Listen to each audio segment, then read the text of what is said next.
తెలంగాణ అసెంబ్లీలో ఈరోజు రేవంత్ రెడ్డి గారు విశ్వరూపం చూపించారు. ఎందుకు అంటే ఆయన మాట్లాడినటువంటి వాగ్దాటికి ప్రత్యర్థులు భయపడిపోవడమే కాకుండా కాంగ్రెస్ వాళ్ళు కూడా కామ్ అయిపోయారు.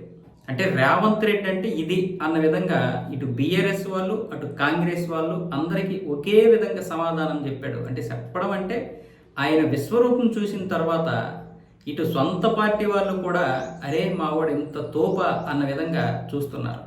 ఎందుకంటే ఈరోజు అసెంబ్లీలో హరీష్ రావు కేవలం పొంగులేటి కుటుంబం చేసినటువంటి మైనింగ్నే దృష్టిలో పెట్టుకొని దాన్ని వాదించడానికే వచ్చాడు.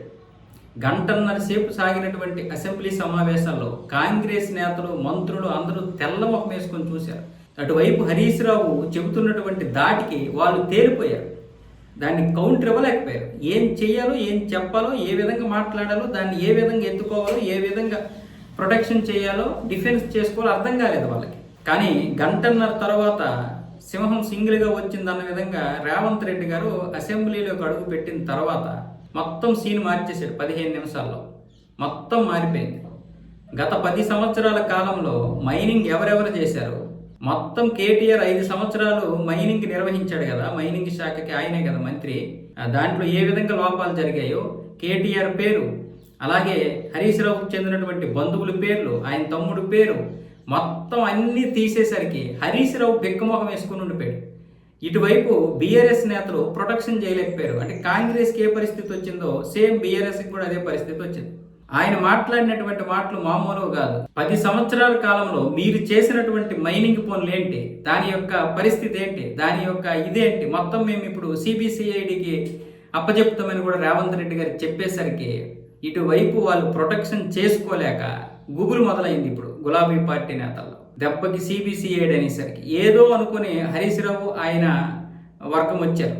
మొత్తానికి అసెంబ్లీని దద్దరిల్లిపోయేలా చేస్తాము, అందరి నోర్లు మూసేసేలా చేస్తాం అనుకున్నాడు. చివరికి రేవంత్ రెడ్డి వచ్చి మొత్తం సీన్ రివర్స్ చేశాడు. రేవంత్ రెడ్డిని చిన్న చూపు చూసినంత వరకు ఇలాగే మాకు షాకులు తగులుతాయని బీఆర్ఎస్కి చెందినటువంటి సీనియర్ నేతలే 10-15 మంది మాట్లాడుకుంటుంటే రేవంత్ రెడ్డి యొక్క ఇదేంటో ఇప్పుడు కాంగ్రెస్లో ఉన్నటువంటి సొంత నేతలకు కూడా అర్థమైంది ఆయన యొక్క పవర్ ఏంటనేది.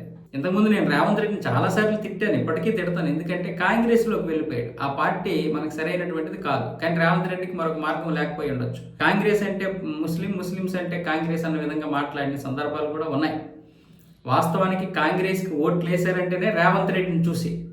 రేవంత్ రెడ్డి లేకపోతే అసలు కాంగ్రెస్ అక్కడ గెలవలేదు. పైగా బీఆర్ఎస్ చేసినటువంటి అహంకారపూరితమైనటువంటి వ్యాఖ్యలు, బీఆర్ఎస్ చేసినటువంటి పనికి మాలిన పనుల వల్ల కాంగ్రెస్ గెలిచింది. రేవంత్ రెడ్డి అనేవాడు ఉండకపోతే కాంగ్రెసే లేదు తెలంగాణలో. సేమ్ ఆంధ్రప్రదేశ్ పరిస్థితి వచ్చేది.